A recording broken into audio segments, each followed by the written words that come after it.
del Grupo Parlamentario Nacionalista. Es licenciado en Derecho por la Universidad de La Laguna, obtuvo por oposición el puesto de letrado del Parlamento de Canarias, secretario general de la Cámara y luego profesor también de Derecho Constitucional en la Universidad de La Laguna. En la política ha sido secretario general técnico de la Consejería de Política Territorial, cargo que le sirvió bien para conocer la consejería y que me ayudó en bastantes ocasiones en el Consejo de Gobierno cuando yo formaba parte del gobierno con él. Secretario general técnico de la Consejería de Presidencia y Relaciones Institucionales entre el 95 y 96, director de la Oficina de Análisis y Estudios del Gabinete del Presidente Manuel Hermoso entre el 96 y 98, y consejero de Educación, Cultura y Deportes entre el 1999 y 2005. A continuación fue consejero de Presidencia, Justicia y Seguridad entre el 2005 y el 2011. José Miguel es uno de esos políticos con una importantísima preparación jurídica, técnica, con una gran experiencia parlamentaria y con un nivel, digamos, de análisis y de estrategia que hace que esté, lógicamente, en la dirección de su partido. Para nosotros y para mí personalmente es un honor tenerlos aquí en la Real Sociedad Económica. Y a continuación tiene la palabra José Miguel Rona.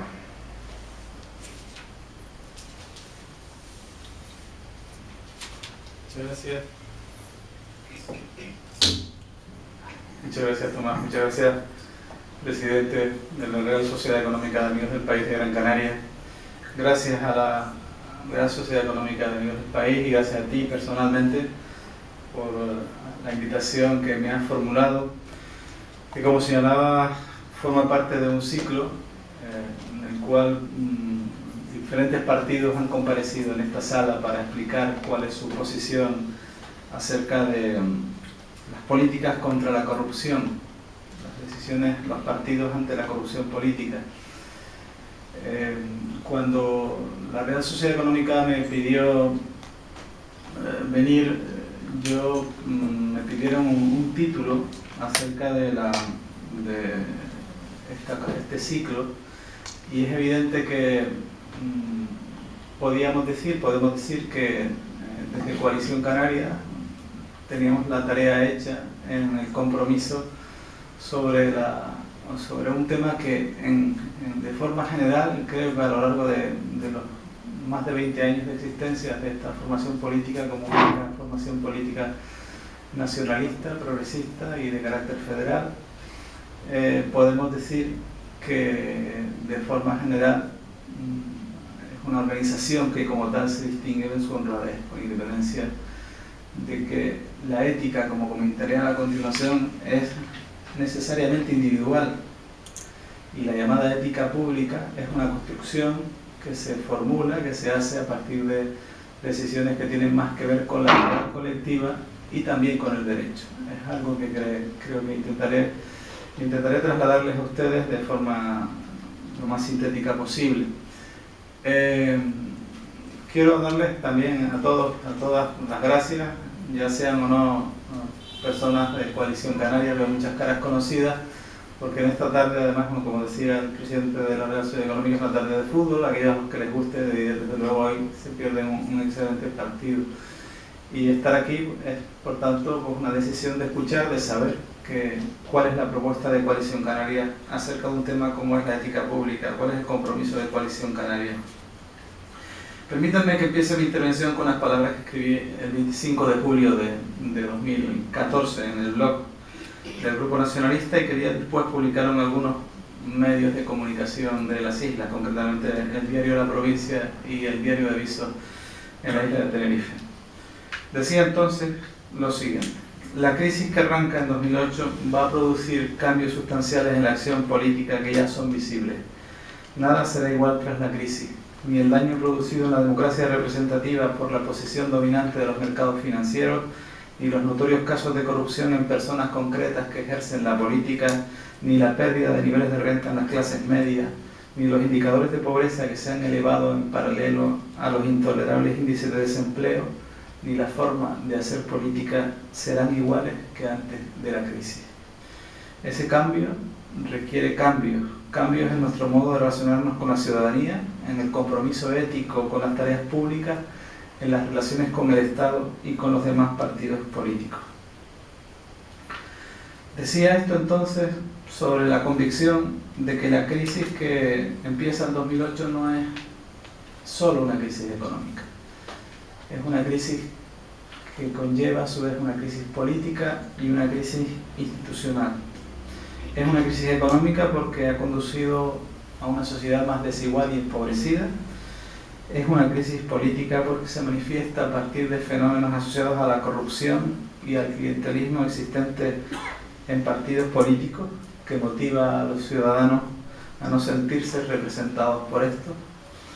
Y es una crisis institucional porque se asienta en el incumplimiento por parte de determinadas organizaciones de gobierno de sus compromisos electorales, sus programas electorales, que deben ser un instrumento, un vínculo de confianza entre aquel partido que concurre con su programa ante los electores y después no da cuenta del cumplimiento o de la imposibilidad de cumplirlo si los acontecimientos así lo imponen.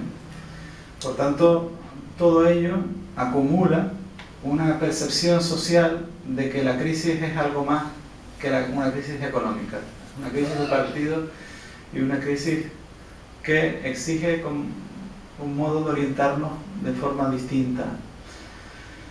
En ese sentido, en Coalición Canaria hemos intentado, desde el momento del quinto Congreso Nacional que tuvimos en 2012, hacer reflexiones en torno a cuestiones que ya tenían manifestaciones muy concretas, muy directas, puesto que la crisis se ha alargado muchísimo más de lo inicialmente previsto.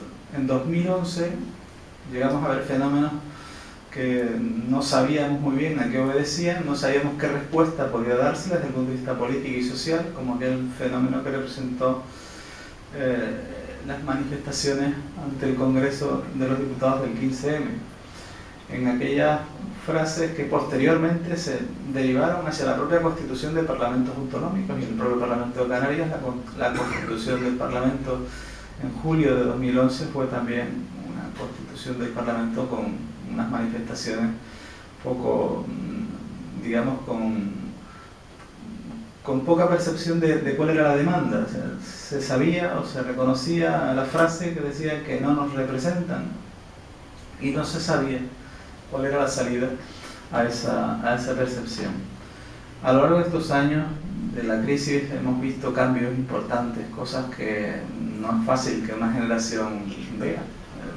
Desde una abdicación de un rey, el cambio, no voy a decir abdicación porque no sé si es la palabra exacta, pero también una abdicación de un papa, y hasta fenómenos políticos importantísimos de cambio notorio. O sea, ningún gobierno en la Unión Europea ha ganado las elecciones desde el gobierno, excepto Angela Merkel. Se han producido fenómenos políticos emergentes en el Estado español muy importantes, sin saber muy bien cuáles son los fundamentos y sus propuestas, pero evidentemente tras de sí hay una motivación que tiene más que ver con el desencanto de la gente respecto de los partidos tradicionales o clásicos que la propia propuesta que hacen estos partidos nuevos, que no se sabe muy bien a dónde quieren conducir sus políticas. Entonces, en ese contexto, ¿qué hemos hecho en Coalición Canaria? Tuvimos ese Congreso Nacional, en el quinto Congreso Nacional se hicieron planteamientos, tanto en las ponencias de estatutos, sin duda, en cuanto que se conforma una estructura de partido con un modelo que refuerza la parte nacional sobre las ya preexistentes estructuras insulares, y a su vez también en la ponencia ideológica se apuntaban decisiones en torno a la necesidad de producir cambios en el modo de relacionarnos con los ciudadanos. Se hablaba incluso de la necesidad de regresar a orígenes, a los municipios, a la estructura de bases, de barrios, la participación, cosas que hoy fundamenta incluso en la demanda de política actual, la transparencia, la participación, en fin, cuestiones que se orientan hacia la necesidad de producir cambios. En 2013, en julio de 2013, aprobamos ya un reglamento de desarrollo de los estatutos de Coalición Canaria donde ya apuntábamos la necesidad de conformar un código ético de conducta y ya se incluían ahí un conjunto de principios de comportamiento de los afiliados de Coalición Canaria. Nosotros llegamos ya a la necesidad de conformar un código de conducta asociado también a un proceso de cambio interno que hemos llevado a cabo.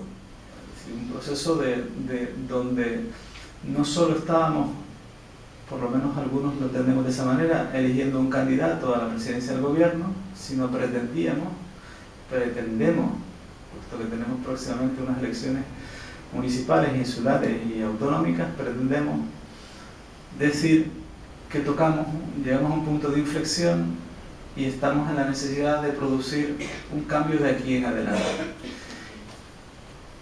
Y no se trata de hablar de que el periodo que se ha transcurrido ha sido un mal periodo.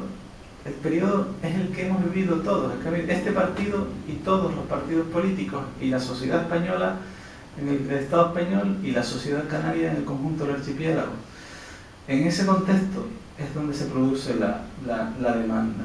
Y por eso fue por lo que empezamos a elaborar un código ético que está muy asociado a la ética como actitud individual. O sea, la ética es, antes que el derecho, un comportamiento individual. O sea, hay un conjunto de valores, de parámetros, de conducta asociadas a nuestra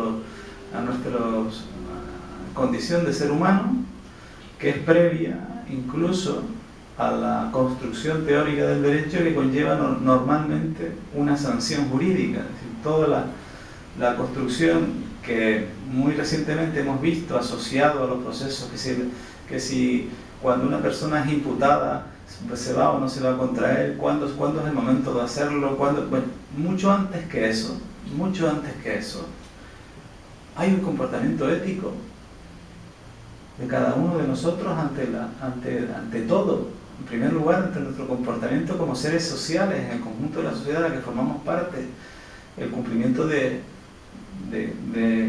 códigos que están asociados a algunos parámetros de conducta colectiva y algunos que tienen que ver simplemente con nuestra conducta individual, por seres que tienen respeto por otros seres humanos, el respeto como forma de relación con los demás, por ejemplo. Y a partir de ahí se construyen teorías acerca de la relación entre ética y derecho, y esto es, en la filosofía del derecho, uno de los temas clásicos, entre ética y derecho, ética y moral, y a su vez política y ética. El contexto de ese comportamiento, por tanto, normalmente lo adquirimos en el seno familiar, no solo en el seno familiar, pero normalmente, principalmente o primariamente en el seno familiar. Muchas personas, o chicos o chicas que viven en familias desestructuradas, incorporan muchos de esos valores gracias a la formación, gracias a la escuela, gracias al centro educativo donde recibe en gran medida una educación que compensa los desequilibrios, la desigualdad del ámbito familiar en el que se ha movido. Esto es necesario que lo digamos, porque si no decimos esto, no sabemos qué es eso de un código ético y de conducta.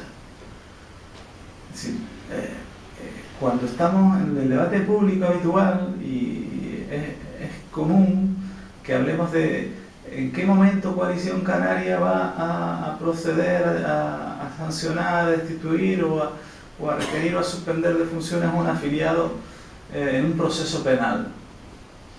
Es que hay muchas cosas antes de un proceso penal. Se trata de en qué medida somos capaces de tener una conducta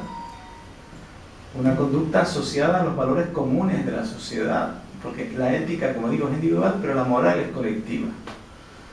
En algún momento, y aquí traje un artículo que escribí en 2011, decía que no compartía la denominación Fiscalía Anticorrupción porque tendría que llamarse Fiscalía Anticorrupto. Y lo decía porque la corrupción existe en estados o en sociedades en donde se admiten principios de relación que son formas corruptas de relacionarse. Es decir, cuando hay sociedades, normalmente del tercer mundo, donde se admiten determinadas conductas que no son admisibles en el mundo occidental. Y nosotros formamos parte de una cultura europea y por tanto nuestros valores son básicamente valores occidentales, valores que tienen que ver desde la Ilustración, y estamos en esta casa hasta ahora. Entonces, en ese contexto es donde tenemos que tener primero un comportamiento honrado, austero, acorde a la demanda social. Y eso es una cuestión que es exigible a todo aquel que ejerza la política. Y los medios públicos que sirven a la función que realizamos son medios funcionales, están para eso, pero no para hacer uso o abuso de los medios. Esto es muy importante de cara a que nosotros nos distingamos de los demás en nuestro comportamiento. Mucho más importante que hablar de un proceso penal y de cuál es el momento de la imputación, porque seguro que hay gente que no comete ningún delito, pero lo está haciendo uso o abuso de la posición de poder que pueda tener un determinado cargo público. Y eso es lo que proscribimos en el Código Ético y de Conducta de Coalición Canaria. No solo hablamos del tema del proceso penal. Por eso tenemos diferentes principios. El Código se aprobó de forma definitiva el 24 de enero de 2015 en el Consejo Político Nacional de Coalición Canaria, y hablamos del principio de servicio público y respeto a la ciudadanía, el principio de responsabilidad y honestidad en el ejercicio del cargo público y orgánico, y finalmente el principio de lealtad y respeto a Coalición Canaria como organización política que agrupa a todos aquellos que se definen dentro de su ideología. Es muy importante que el código ético, cuando uno lo firma, sea para cumplirlo. Esto parece una cuestión de perogrullo, pero no es así. Es decir, cuando un afiliado de Coalición Canaria va a acceder a un cargo público, a partir de enero de 2015, tiene que firmar el código ético. Si es para un cargo electo, todos los candidatos de Coalición Canaria hoy se han publicado en los diferentes boletines oficiales las candidaturas al Parlamento de Canarias, a los cabildos insulares y a los municipios canarios. Todos los candidatos tienen que haber firmado el código ético. Y todos los cargos públicos que después haya de nombrar, designar Coalición Canaria, tienen que suscribir a su vez el código ético.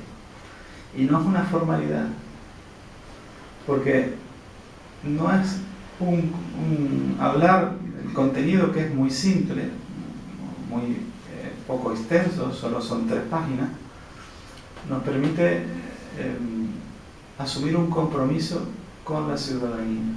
Y por eso el título de la conferencia de hoy, de la charla, si me permiten, por no llegar a tanto como la conferencia, es el compromiso de Coalición Canaria con la ética pública.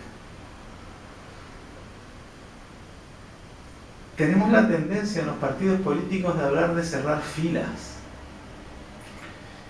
Y esto es una tendencia que tienen las organizaciones de forma general.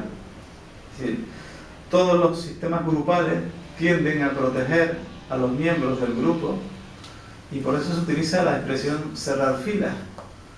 Eso, que es una expresión muy parecida al funcionamiento de los ejércitos, sucede también en la naturaleza, cuando los animales menos potentes se ven atacados por otros más fieros, pues normalmente cierran filas intentando protegerse unos y otros para evitar el ataque. Este ha sido uno de los temas más castigados hoy por la sociedad. O sea, el planteamiento de que fundamentalmente el partido de gobierno en España, en los últimos años no ha reaccionado ante los numerosos casos que se estaban produciendo en el seno de su propia organización y en otras organizaciones, y esto ha producido un desapego de la actividad pública muy importante. Por eso nosotros, cuando hablemos, los que somos personas con un compromiso con Coalición Canaria, tenemos que renegarle el concepto cerrar filas. Nosotros podemos defender a una persona de nuestra organización si llegamos a la convicción de que es una persona honrada y transparente en su gestión. Pero no tenemos que establecer la presunción de que es honrada y transparente si se producen indicios suficientes en el marco de nuestro código ético.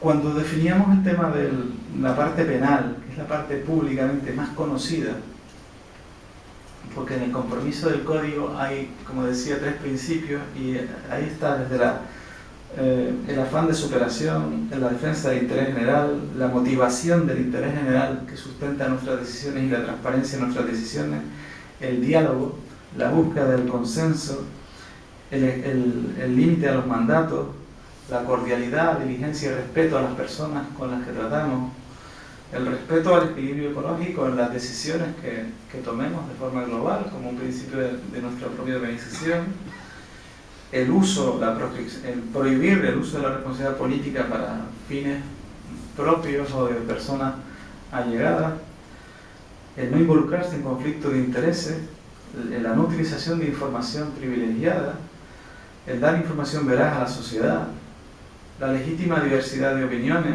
la vocación de servicio público, la propuesta de gobierno abierto a la ciudadanía. Todo eso son compromisos contenidos en el Código Ético. Y además de eso, hablamos de los compromisos que están vinculados a la lealtad y el respeto a la Coalición Canaria y a la actividad pública misma. Y en esa actividad pública se puede ver algún cargo público o alguna persona de Coalición Canaria en general en medio de un proceso de naturaleza penal. Y esta parte es la que más sale más sale en los medios de comunicación, precisamente pues porque en la política española, la política en el Estado español y en Canarias se han evidenciado casos concretos de corruptos o de personas corruptas, y eso deriva en una demanda social de castigo. Bien es cierto que esto hay que atemperarlo justamente en la democracia de la que formamos parte, en el marco del Estado de Derecho. Y es cierto que existen unos derechos fundamentales, y entre los derechos fundamentales, uno de ellos es el de la presunción de inocencia. Cuando tuvimos que decidir cuál era la fase del proceso penal en la cual el partido está obligado a tomar decisiones acerca de la responsabilidad presunta todavía de una persona de Coalición Canaria, tuvimos que estudiar cómo funciona el proceso penal. Y el proceso penal funciona básicamente en 3 niveles. Desde el punto de vista procesal penal, cuando se instruye un proceso penal hay una primera fase de instrucción, hay una fase segunda de juicio oral y hay una tercera fase final de resolución o sentencia. Cada una de esas fases asocia a su vez a una condición a la persona que está en cada fase. En la primera fase, en la fase de instrucción, las personas que son investigadas tienen el título de imputado.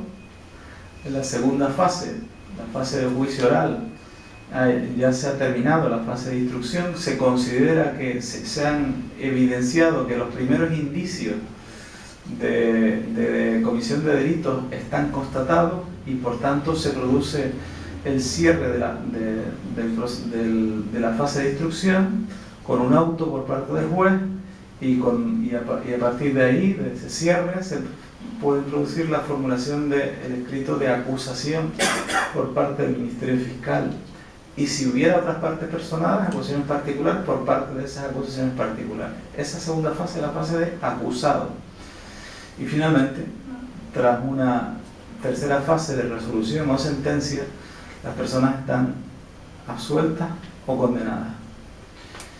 Y esto, solo en esta última fase, es cuando realmente el principio de presunción, la presunción de inocencia quiebra. Es decir, cuando hay sentencia firme, ya no puedes decir eres inocente o eres culpable. La sentencia firme determina la calificación final de tu conducta, de tal manera que si te condenan, pues eres culpable, y si te absuelven, eres inocente.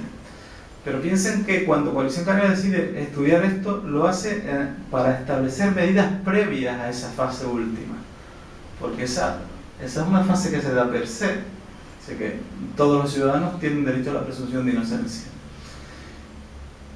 Ciertamente, de alguna manera se está invirtiendo en las personas que ejercen la actividad pública, la actividad política, se está invirtiendo el principio, de tal manera que a veces lo que hay que se habla, y seguro que lo leerán cosas, pues yo esta mañana mismo leía un artículo donde hablaba de demostrar la inocencia, y realmente el principio es justamente inverso, hay que demostrar la culpabilidad, porque eso forma parte de la esencia del derecho penal.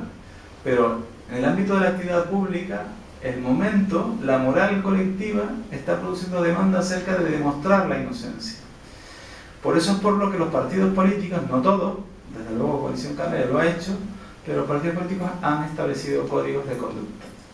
Y en el nuestro, cuando se estudió todo esto, se vio una casuística enorme en torno al ejercicio de la actividad pública, y por eso decidimos que fuera precisamente en la fase de juicio oral y cuando se produjera la acusación por el Ministerio Fiscal, no por un particular, porque existen muchos supuestos donde son los particulares, normalmente otros partidos políticos, los que inician causas contra personas que desempeñan responsabilidades públicas, y entendimos que el momento, desde el punto de vista procesal penal adecuado, es el de la fase de juicio oral. Y lo hacíamos de forma general, lo hacemos en el Código Ético de forma general. No hicimos un planteamiento general, porque empezamos a ver una casuística diversa que no se asocia en la moral colectiva al concepto de corrupción. ¿Qué entiende el ciudadano o la ciudadana por corrupción? Pues entiende lo que normalmente es aprovecharse del cargo público para beneficio personal, para beneficio de un tercero o para beneficio del propio partido político del que formas parte.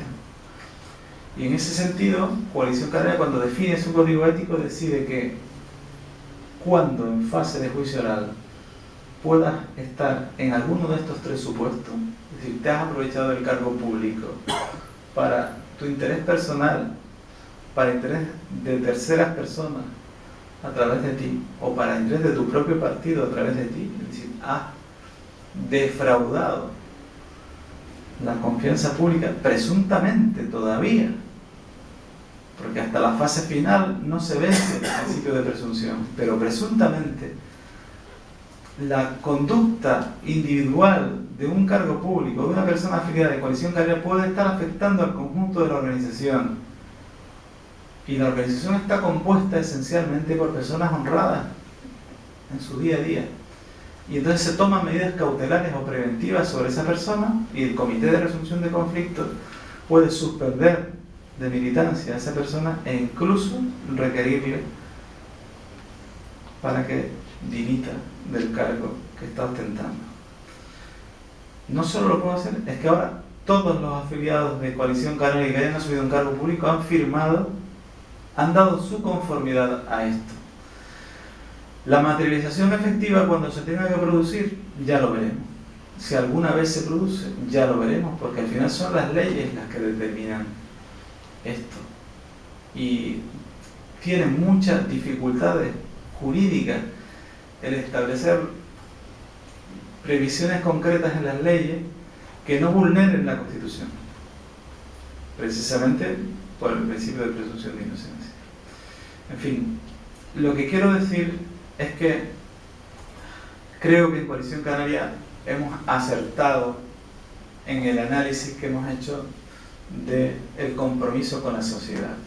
hemos asumido un compromiso de transparencia, de honradez, de buena gestión, y hemos establecido medidas preventivas para los supuestos en los cuales personas de Coalición Canaria puedan defraudar esa confianza colectiva que supone asumir un cargo público, ya sea ejecutivo o electo.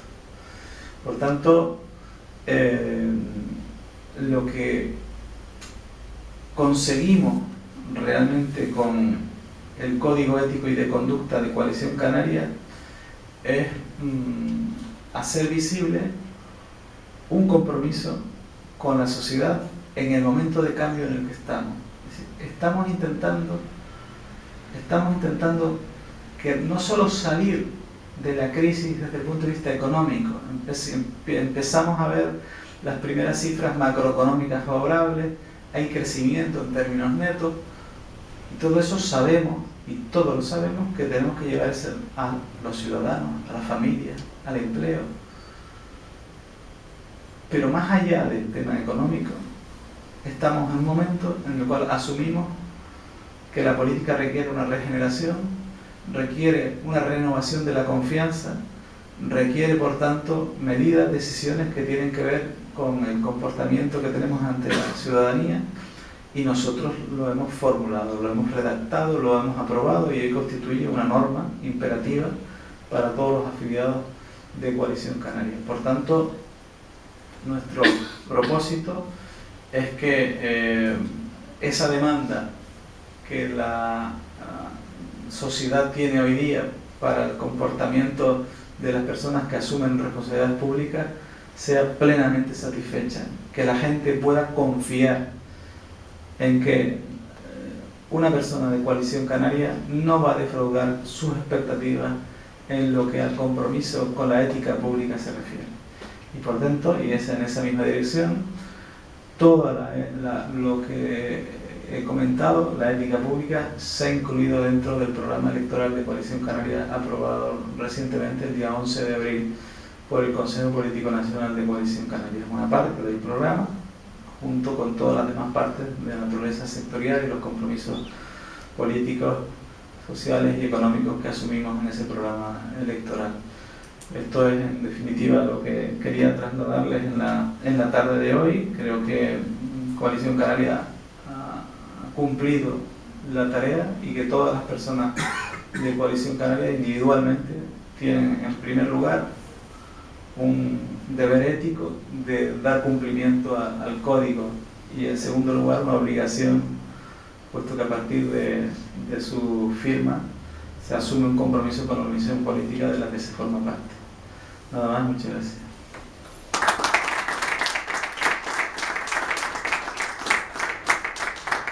Supongo que habrá preguntas. Yo quería hacerte una pregunta que tiene que ver exactamente con todos los problemas de la ética y de la corrupción, que es la siguiente: es decir, está claro que los fenómenos de corrupción que hemos podido ver han generado pues, una respuesta pues, crítica, ¿no? Y la pregunta ¿es necesario? Parece evidente que hay que desarrollar una respuesta, pero la pregunta ¿es realmente necesario? Es decir, desarrollar respuestas, actitudes preventivas contra la corrupción, actitudes, es decir, normas punitivas, actitudes preventivas. Es decir, no se está exagerando, porque realmente una sociedad democrática no puede funcionar sobre la base de la presunción de la desconfianza hacia los ciudadanos y hacia los cargos públicos. Entonces, ¿entiendes lo que te digo? Entonces, ¿tú crees que la respuesta es acentuar las medidas anticorrupción? No es una respuesta, de luego no es una respuesta única. Es decir, que la demanda es una demanda inconcreta. Es lo mismo que decía respecto de la emergencia de partidos nuevos. Es decir, es una demanda inconcreta. Lo que la gente percibe es el incumplimiento del principio de confianza que se deriva de una democracia representativa. Es decir, cuando elegimos representantes, porque queremos que están en posición de, nos sustituyen en, y cuando se rompe ese vínculo, se produce una crisis. Y en medio de la crisis lo que hay que es intentar que la respuesta que demos sea correcta. Es como cuando se establece un diagnóstico en medicina y tenemos que aplicar un tratamiento concreto al diagnóstico correcto. La pregunta que formula Tomás, presidente, es complicada porque en las crisis ocurre como en cualquier tipo de emergencia, que no sabemos muy bien qué pasa. Es decir, en la emergencia se toman decisiones muy urgentes, muy inmediatas. Hay que intentar salvar las cuestiones que consideramos esenciales. Y a veces se legisla rápido. Y a veces no se toman en ese sentido las decisiones más correctas. Pero todavía no tenemos capacidad para poder valorarlo, porque tiene que transcurrir algo de tiempo. De momento, lo que sí que creo que tenemos que hacer es dar respuestas, algunas de urgencia. Y hay que intentar hacerlo como creo que lo ha hecho Coalición Canaria, analizando cómo funciona el proceso, en este caso respecto al proceso penal en España, para que la medida sea proporcionada a la conducta. Es decir, no tomar decisiones previas. Puedo poner un ejemplo que posiblemente muchas de las personas que asisten hoy lo conozcan. La fase de imputado, que se corresponde a la instrucción procesal penal, puede producirse por muchas cosas. Desde la modificación del Código Penal del año 95, hay muchas cuestiones que antes eran de naturaleza estrictamente contencioso-administrativa y por razones de esa modificación, muchas de ellas hoy conforman el inicio de un proceso penal.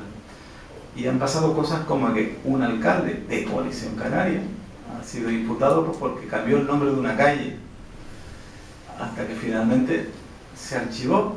Pero esto pasó durante un número de meses. Hubo una instrucción penal iniciada porque la conducta podía atribuirse como una resolución injusta, y como tal, desde el punto de vista penal, una resolución injusta puede constituir una prevaricación y se inicia un proceso penal.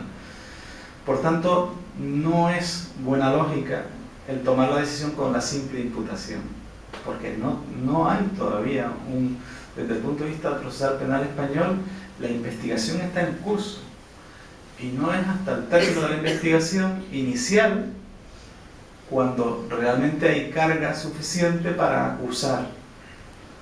Es por tanto el momento de la fase de juicio oral donde hay que producir la acusación. E incluso en esta última fase hay que considerar, para establecer medidas preventivas frente al principio de presunción de inocencia, hay que considerar cuáles son los supuestos. Si esos supuestos se asocian a lo que comúnmente la gente entiende por corrupción. Si no se asocia a lo que comúnmente se corresponde con corrupción, hay que seguir dejando que el proceso penal continúe y que finalmente los tribunales tomen la decisión, la resolución final o sentencia que consideren. Quería plantear, es decir, es complejo la división de ética, moral, corrupción, etc., ¿no? y su relación con el derecho, ¿no? Pero desde la perspectiva del código ético de coalición, las decisiones políticas que se puedan tomar en relación a la responsabilidad política que se tenga en cualquier momento, ¿cómo se entronca esa visión en decisiones, por ejemplo, políticas que estamos asumiendo o estamos afectados, como puede ser el tema de la inmigración, lo que está pasando en el Mediterráneo, que son decisiones políticas, que como consecuencia de ellas pasa lo que está pasando. Las decisiones financieras, por ejemplo, de autoridades de la Unión Europea o de gobierno, por ejemplo, el tema claro de lo que está pasando con Grecia. Es decir, ahí hay comportamientos éticos que no es la corrupción en sentido jurídico o el problema de prevaricar o actuar a favor de alguien, pero que en el fondo es ética y tiene una consecuencia moral. Entonces, desde esa perspectiva, en el funcionamiento y en el quehacer de gobierno, ¿cómo podemos tratar en interpretar y cómo actuaría el código ético en esas responsabilidades, por ejemplo, en este caso, en el gobierno de Canarias, en los ayuntamientos, en el cabildo, cómo se trataría esos procedimientos internos del partido. Vamos a ver, no creo que haya una respuesta a esa pregunta a través del llamado código, sino a través de la actuación política. ¿Cómo lo definimos nosotros? O sea, ¿qué significa que Coalición Canaria sea una organización política progresista? ¿Cuál es el compromiso con los derechos fundamentales de las personas? ¿Cuál es el compromiso de nuestra actividad pública con los seres humanos, en este caso seres humanos de África Occidental, de África en general, pues porque lo que estás refiriendo son los fenómenos del Mediterráneo, y nosotros es que parece que tenemos una memoria cortísima, porque era yo consejero de Presidencia y Justicia cuando en 2006 llegaron a Canarias 32.000 personas que llegaron. Las que no llegaron no sabemos cuántas son, porque seguro que fueron muchísimas. Y 32.000 personas que llegaban a las zonas de cientos y cientos, y entonces se activó Frontex acaba de constituirse en el ámbito de la Unión Europea. Ahora, cuando leía estos días que habían decidido en el Consejo de Ministros de la Unión reforzar Frontex, a mí me llevaba unos cuantos años atrás, porque entonces vivimos aquí con bastante, digamos, no sé si decir ansiedad, el no encontrar respuestas ni en el Estado ni en Europa respecto del fenómeno. En fin, yo no creo que se está desarrollando una cumbre euroafricana de seguridad que se constituyó a partir del año 2006, creo recordar, estrictamente de cuerpos de seguridad de España, de Francia, creo recordar, de los países del norte de África, desde Marruecos hasta Senegal, perdón, hasta Cabo Verde, y están hablando de lo mismo que se hablaba. No hay, porque las respuestas son políticas. Es decir, que en qué medida se establecen políticas por parte de la Unión que tienen que ver con primero los procesos, la regularización de los procesos de inmigración, el cómo articularlos de modo que realmente responda a las posibilidades de funcionamiento de un mercado que empieza a arrancar nuevamente en la Unión, y después el arraigo hacia las políticas de inversión, las políticas de cooperación, desarrollo, inversión, económicos, comerciales con África. En fin, no hay una respuesta en el código, sino en cómo lo afrontamos las personas que somos de Coalición Canaria. Yo creo que en ese sentido tenemos un compromiso social general, y eso tiene que ver con nuestro compromiso con las personas que están ahí. La hipocresía, antes hablamos de la moral colectiva, en este estado hemos vivido cosas como que mientras la gente se moría ahí al lado por el ébola, y ya con cifras que ya llegaron a las 10.000 personas, se hicieron manifestaciones por un perro. Esta es la hipocresía de una sociedad que se preocupa porque cuando entra una persona y se movilizan toda una estructura sanitaria por la posible propagación de una epidemia, mientras se muestra impasible a la situación de miles y miles de personas que están aquí muy cerquita, a unos kilómetros, y que mueren, y como son pues de otra raza, pues no se produce ese nivel de demanda, y nosotros sí que tenemos que rechazar ese modo de comportamiento. Eso sí que tiene que formar parte de un compromiso con una ética pública, con un sentido de la humanidad de la que formamos parte, que tiene que hacerse valer. Y es verdad que a veces no lo hacemos de forma suficientemente expresa.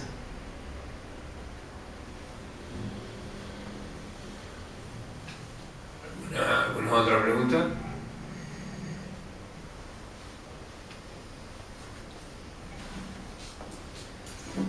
Bueno, a mí lo que más me preocupa, lo que me dedico a trabajar con gente joven, es cómo se restaura la confianza, cómo se reconstruye. porque estamos viviendo un momento en que los fenómenos emergentes explotan la desesperación, la desilusión, incluso con ambigüedad. Pero ¿cómo? Sí.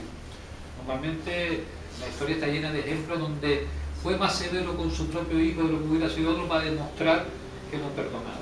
Y muchas veces a los partidos lo que se nos pide es que vayamos más allá del código penal, que nuestro castigo no solo sea ejemplar, sino ejemplarizante. Y el problema es cuál es la reflexión que debe hacer una organización, Coalición Canaria o cualquier otra, en los momentos en que quizás la mayor necesidad es restaurar la confianza. No soy especialista en derecho, pero sí. El derecho no tiene una respuesta para eso.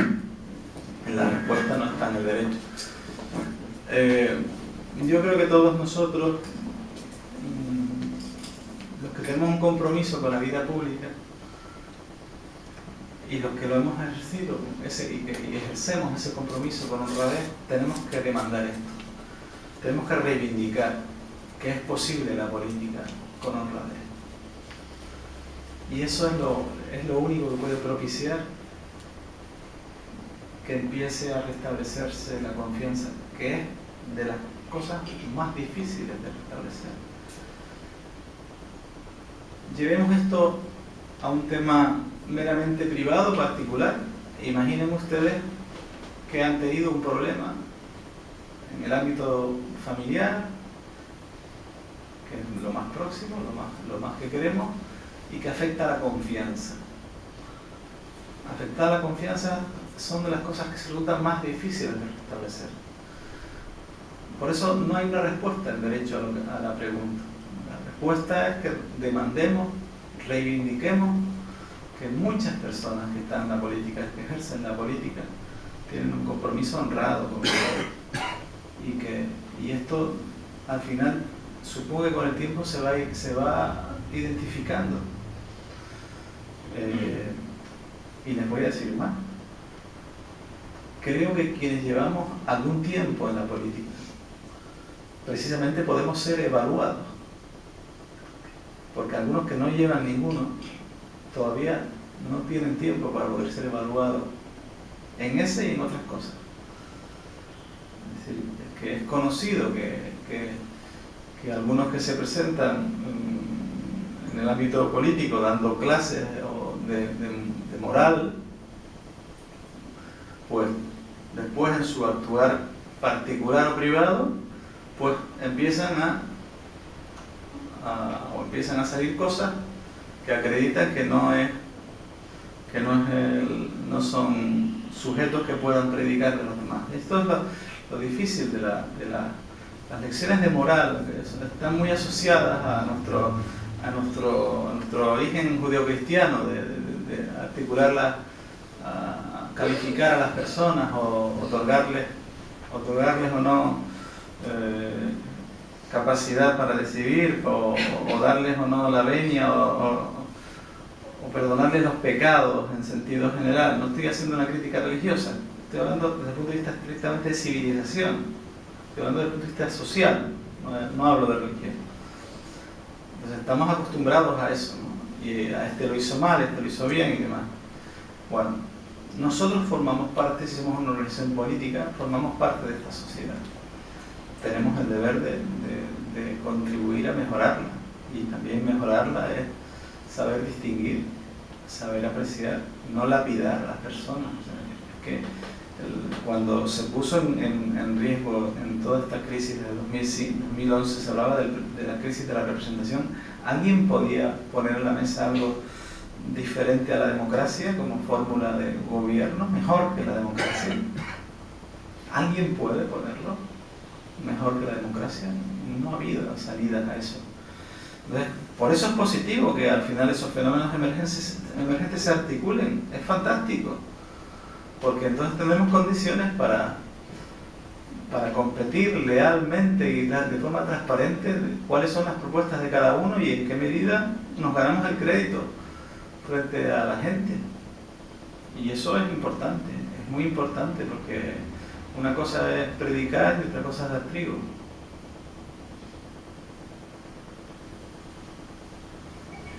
Voy a hacer otra pregunta yo.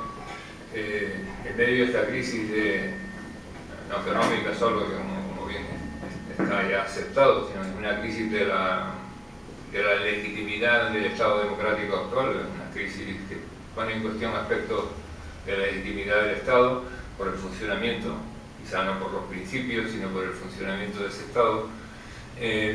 Aparece, claro, una demanda de soluciones, demanda de buscar una salida, y una de las líneas que parece que van a dar una solución es la transparencia en el ejercicio de los cargos, en el ejercicio del gobierno. Pero hay otro concepto que empieza también a aparecer por ahí y que se utiliza mucho más, por ejemplo, en la democracia británica, que es el de la rendición de cuentas. Aquí se oye hablar poco de la rendición de cuentas, pero me parece que es importante también, es decir, bueno, forma parte de la transparencia, pero no es exactamente lo mismo. ¿Qué te parece todo este tipo de aspectos? Me parece muy oportuna tu pregunta, porque efectivamente se habla de transparencia y hay una demanda de transparencia para conocer cómo están las cosas, pero no hay realmente una evaluación. Y uno de los déficits más importantes de la democracia española en general es la escasez de las propuestas de evaluación de las políticas públicas en general, de todo orden, ¿no? O sea, de todo orden, que al final el ciudadano pueda saber qué ha ocurrido, cómo se ha gastado, por ejemplo, el dinero, en qué y en qué medida y por qué no se ha podido hacer de otra manera. Porque al final,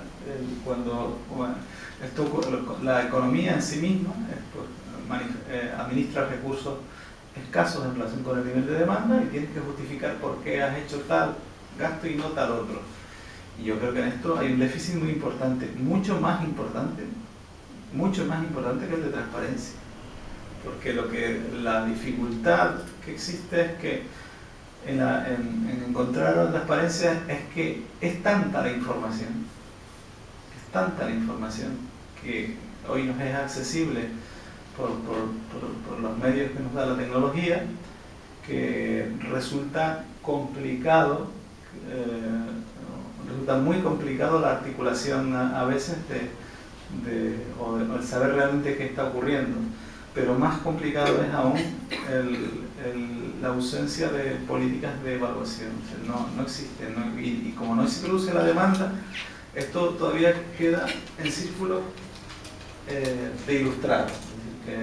Por ejemplo, la audiencia de cuentas demanda y te lees un informe y te dice esto, falta lo otro, pero les pongo el ejemplo, parlamentariamente pasan casi desapercibidas muchas cosas, algunas de muchísima profundidad y tienen que ver con la necesidad de articular de evaluación de las políticas públicas, qué ha pasado, qué ha hecho, en qué se ha gastado, por ejemplo, el alcalde en qué se ha gastado el presupuesto municipal del año pasado.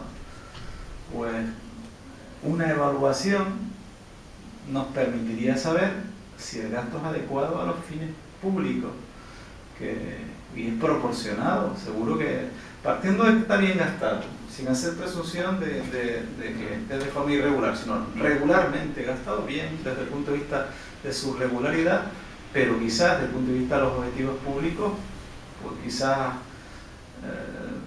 tal gasto no se justifica, has gastado más en esto que en esto otro, había una demanda superior para el momento crítico en el que se está, en fin, cuestiones que nos permitirían a la ciudadanía tener mayor conocimiento para tener criterios y por tanto confiar o no en un gestor público.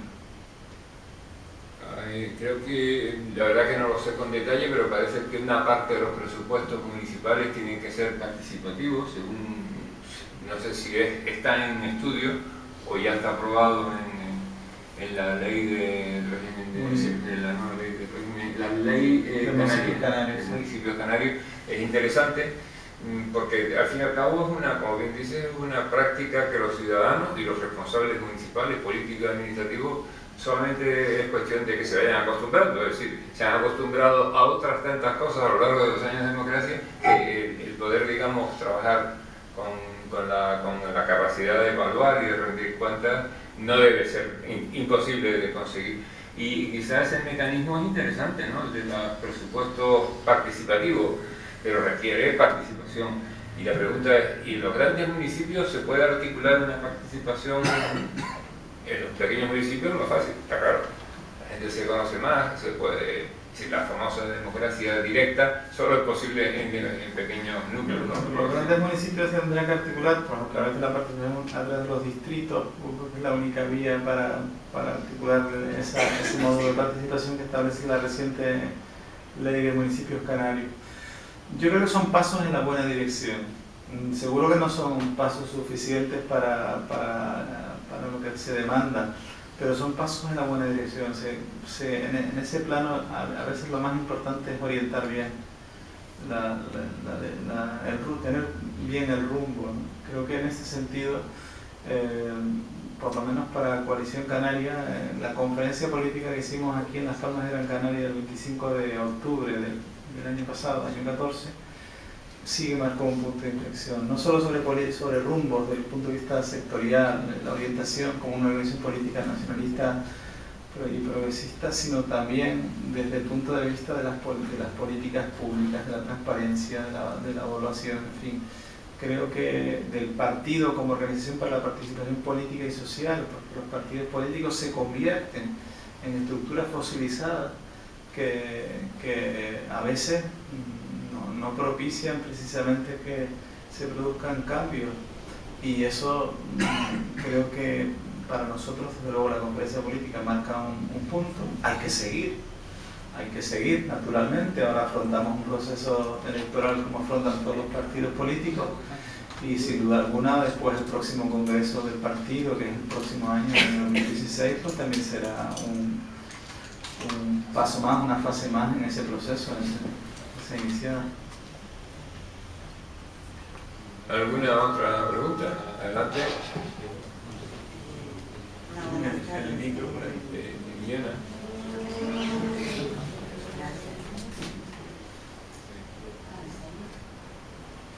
Que pueda hablar en alto. Sí. Buenas tardes. Yo a usted no le conozco, pero sí a mis compañeras y compañeros. Pero sí que, bueno, yo me presento, sobre todo es algo que he dicho a Fernando Clavijo, a Marimar, a Carmelo, a cada uno de los que me conocen. Y yo entiendo que aquí cada uno defiende su materia, funcionará en los señores de educación, de economía. Bueno, yo sí que no sé de qué forma pueden hacerlo. Me gustó el mensaje por lo que represento, de cómo el otro día Fernando Clavijo hizo un apunte muy importante alusivo a la autónoma y autónomo canario en relación a una pequeña propuesta que se quería hacer al gobierno de España por la problemática que tenemos, la doble insularidad y todo lo que tenemos.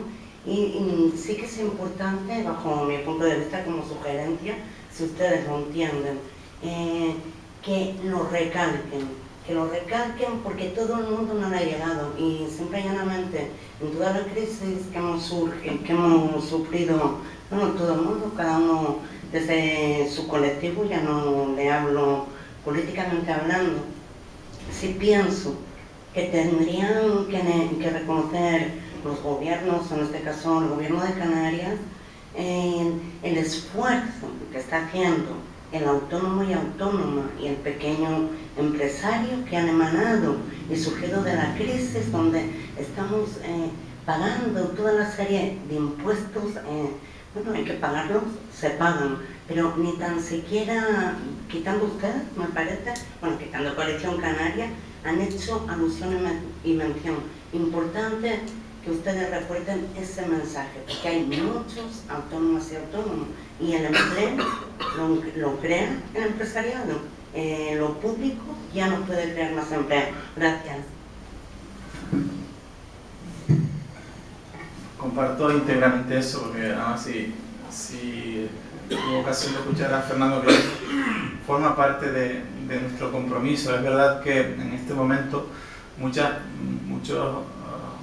algunos jóvenes y otros no tan jóvenes, gente que ha salido de del ámbito del empleo asalariado por razones forzosas la mayor parte de las veces, y después tiene la capacidad o la ilusión de poder emprender y de conformar una iniciativa pequeña, empresarial normalmente, se ve muy agobiado por los costes asociados a esa primera fase, y muchas veces esos costes impiden que siquiera el proyecto nazca, ¿no? Porque no...